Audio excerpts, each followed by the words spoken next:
Monday morning. The We Share Tech office building, a rapidly rising ed-tech startup, was buzzing more than usual. On the 9th floor, inside the executive boardroom, young CEO Liam Chen meticulously reviewed his final pitch deck. He adjusted every chart, every slide, every transition. Today, they met with a representative from Quietest, a potential investor poised to inject $8 million in their Series B round. "If we can convince them, the company will take off," Liam whispered, clenching his fists. Meanwhile, down at the ground floor reception, a girl walked in. She wore a beige hoodie, faded jeans, and scuffed white sneakers. Her hair was tied back neatly, and a simple canvas tote hung from her shoulder. No watch, no makeup. She gave a gentle smile to the receptionist. "Hi there, I'm here to interview for the strategic analyst position."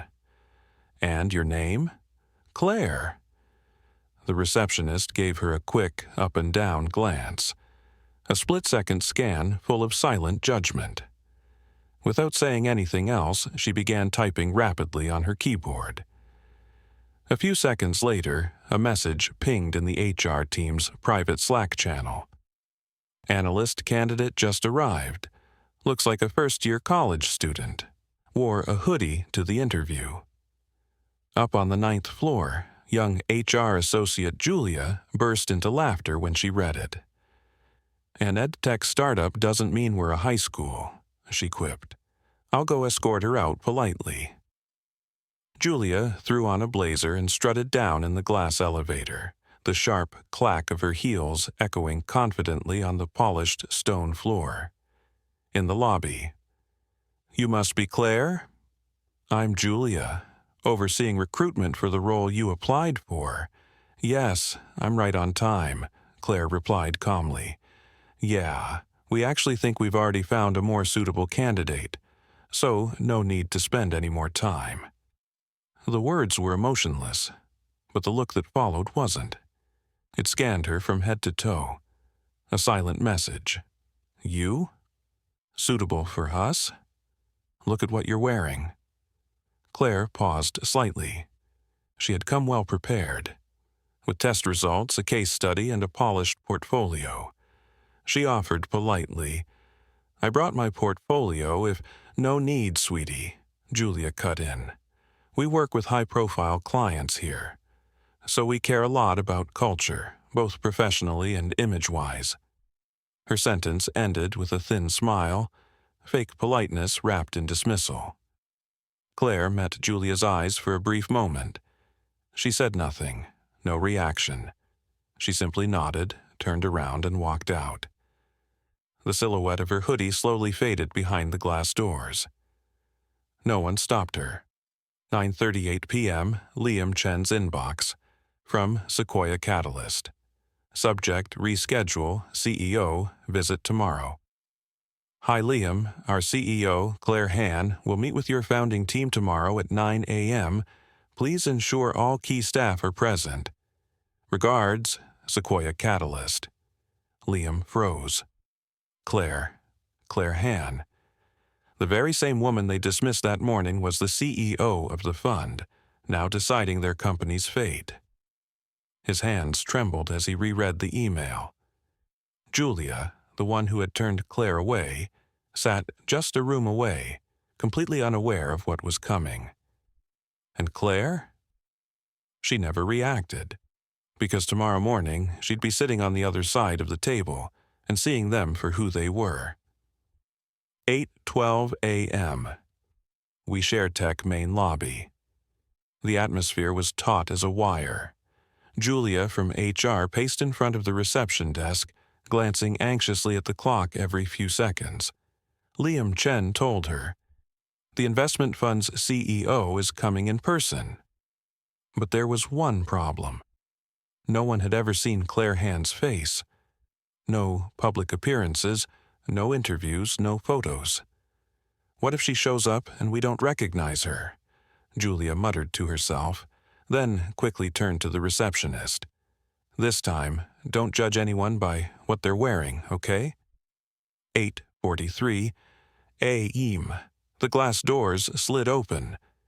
A sleek black electric car pulled up, and out stepped Claire. Still the same neat ponytail. Still the beige hoodie, the worn white sneakers, the canvas tote. The only new addition was a plain black trench coat. Subtle, the only thing differentiating her from yesterday. She walked in. No one greeted her. No one recognized her. Julia was too busy rehearsing her corporate smile at her laptop screen. Claire walked straight up to the receptionist and spoke in a calm, steady voice. "Good morning. I have an appointment with Liam at 9 o'clock. The receptionist was about to ask, "And you are?" but then caught a glimpse of Claire's eyes. Clear, calm, completely in control. He simply nodded. "Please head up to the 9th floor. Large conference room to the right." 8:57 a.m., 9th floor. The executive meeting room was ready. Liam wore a crisp navy suit. Julia sat to his left. The CTO is to his right. As Claire entered the room, no one spoke for the first 3 seconds. Julia's eyes widened. Liam shot to his feet. The CTO whispered, "Wait, is that—" Claire gave a subtle nod. "Good morning, I'm Claire Hahn." Silence. She placed her tote bag gently on a chair, removed the trench coat and revealed the same outfit as yesterday, the hoodie, the jeans, the scuffed sneakers. She didn't mention it, she didn't have to, but every pair of eyes in the room shifted, unsettled. Claire took her seat at the head of the table. She flipped open a small notebook and smiled slightly. "I think we should begin with a simple question," she said. "If I weren't who I am, would I still be sitting here today?" The air turned to ice. Julia tried to speak but couldn't. Liam clenched his fists, trying to steady himself. "Claire, I'm sorry for—" "No need to apologize," Claire cut in, her tone calm, not sharp. "I just want to know. What would you name that lesson if the person you rejected never came back?" The room fell silent. Claire opened her laptop. The first slide appeared. "Culture eats strategy for breakfast." Peter Drucker. She looked Liam straight in the eyes. "I didn't come here to scold anyone. I came here to find out one thing. Am I investing in a great product or an empty mindset?" The air in the conference room felt frozen in place. No one could have imagined that the applicant they rejected just yesterday was now sitting at the head of the table, holding the power to shape the company's future. Claire didn't accuse anyone. She didn't raise her voice. But every word she spoke carried weight, layered with a more profound truth. "I've reviewed your strategic documents. Impressive. There's only one thing I couldn't find." She paused. "Your cultural strategy." Liam swallowed hard. He was trying to stay composed, to think like a professional, but inside, he was spiraling. "I admit, what happened yesterday was a mistake," he said. "We misjudged. I take responsibility. We'll improve the process." Claire tilted her head slightly. "But if the person turned away yesterday wasn't me, if it were a girl who really needed the job, would she have ever gotten a second chance?" Julia looked down. The CTO couldn't meet anyone's eyes. Claire didn't wait for a reply. She clicked to the next slide. A list of investment terms appeared on the screen. Each bullet point was short and clear until the final line, which made the entire room look up. $8 million investment, dispersed by Milestone. Product mentorship from Catalyst's advisory board. Ongoing internal culture audits. And lastly, each key leader must spend 1 week as an invisible within their own company. "I want to know," Claire said slowly, "would your CEO, your HR lead, your tech lead be treated with respect if they didn't have their business cards? Because if not, then your customers won't be respected either." Silence. No one argued, no one pushed back. Liam looked at Claire. then at Julia, then the CTO. Then he glanced behind him, at the mirrored wall, and in his reflection he didn't see a sleek CEO in an expensive suit. He saw a man facing the most humbling lesson of his career. Claire closed her laptop. She stood, slinging the tote bag over her shoulder. A small smile played on her lips. "I don't need your answer now. I'll return in 1 week. And when I do, I won't come as a CEO. I'll come as a customer, as a job applicant, as someone delivering lunch. And by then, I'll know who your company really is." Claire turned and walked out of the room. This time, no one let her leave unnoticed. Every pair of eyes followed her, not because she was a CEO, but because she had become a mirror reflecting who they truly were.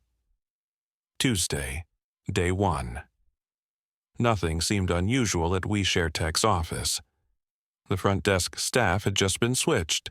Julia thought it was time to reset impressions. The executive meeting room was still packed with strategy discussions. Liam was buried in PR emails and updated pitch decks. When Claire returned, Julia was head down, drafting a shiny new internal culture guideline to present. What they didn't know was that Claire had already returned, under a different name, a different role, just not a different mission. She came back as a freelance content contributor hired through an external platform. Her alias, Si Huang. She worked remotely, but visited the office almost daily with various justifications, collecting documents, conducting customer interviews, and assisting with product copywriting. Her hoodie was replaced with a simple white shirt and gray slacks. Nothing flashy, yet nothing eye-catching. No one noticed her, because no one truly looked. Day 3. Claire sat quietly in the shared workspace. Some employees had started to recognize her face, but no greetings, no questions, no name asked, only task assignments. A young designer handed her an incorrect draft and said, "You're just a freelancer. Fix this and ping me when it's done. No need to email." Then walked away. Claire noted it down. No anger, no reaction. Just one more silent mark in her notebook. Day 4. She came earlier than usual and sat in the pantry, waiting for the elevator. Julia entered. She paused when she saw Claire. Which department are you with again?" "I'm assisting the content team, product side." "Oh, thought no one had booked this area today." Claire smiled. Julia smiled back, politely. Then, behind her back, she messaged in Slack, "Are we hiring folks like this now?" Content, but totally off. Doesn't stand out at all. Day 5. Claire was writing UX copy for the company's new e-learning product. A growth intern walked past her desk and casually snapped a photo from behind her shoulder, just checking if this freelancer's even working properly. The image was sent to the team group chat. No one asked for permission. No one apologized. Claire quietly closed her laptop. She didn't work any further that day. She simply observed, like a silent shadow, recording every glance, every careless word. Day 6, Sunday. Claire arrived early and left a paper bag on Liam's desk. Inside, a 12-page color-printed document. No name, no signature, just a title. True Culture Doesn't Live in a Presentation Deck. 1 week in the role of the invisible. Page 1 read, "I was called an invisible freelancer, quite literally. I was denied privacy while working. No one addressed me by name, no one looked at me like a human being. I saw a startup run smoothly, yet with cracks and corners no one ever cleaned. And if I were a customer, I would have felt utterly unseen." 9:02 a.m. the next day, Claire returned. No white shirt, no hoodie. She wore a sleek black suit, her hair was softly down, no need for introductions. Everyone recognized her now. Claire walked straight into the boardroom. In her hand, the investment contract, and a sealed envelope. I've seen enough, but I haven't walked away. I still believe this company deserves a chance. But you must clean your soul before scaling your product. She placed the investment papers on the table. Beside it, another document, a copy of my notes from the past week. Not to punish, just to hold up a mirror. Monday, 9:05 a.m., the executive boardroom. Claire sat silently, facing three people. Liam, CEO, Julia, head of HR, Ethan, CTO. The air was heavier than any pitch deck ever reviewed in that room. In front of them lay two documents. One, the $8 million investment contract. Two, the 12-page handwritten log Claire had kept while undercover. Claire didn't read aloud. She didn't point fingers. She simply opened to the first page and asked, "Do you recognize anyone in these pages?" Liam bit his lip. Julia lowered her head. Ethan flipped through each page, growing quieter as he read. Silence. Claire gave a gentle smile. I was taught this. The best way to understand a company is to work there quietly for a week. I'm not angry, I'm not disappointed, but I see an opportunity. Liam looked up. His eyes were red, not from judgment, but from confronting a truth he'd long avoided. We had vision, but lacked heart. I used to think culture was something you fix later. Now I realize, even one day later, you lose everything. Claire nodded. She pulled out a handwritten note. No investor letterhead, no legal binding. This is the final condition. It's not in the contract, but it's the only thing that matters. On the paper, the founding team must spend one full day working in the company's lowest roles each month. No business cards, no meetings, no authority, just doing and listening. Claire looked at them. You don't need to respond today, but if I come back a month from now and see that this culture lives only on slides, then the money stays on paper. But if it breathes through your smallest actions, I won't just invest, I'll walk alongside you. Liam stood up. He bowed, not as a CEO, but simply as a human being. I accept. Not because of the $8 million, but because I don't ever want what happened to Claire Huang to happen again, to anyone. Julia clenched her fist. Ethan nodded silently. Claire smiled. Then, let's begin.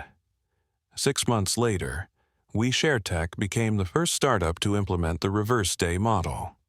One day, each month, every executive must work in the lowest position.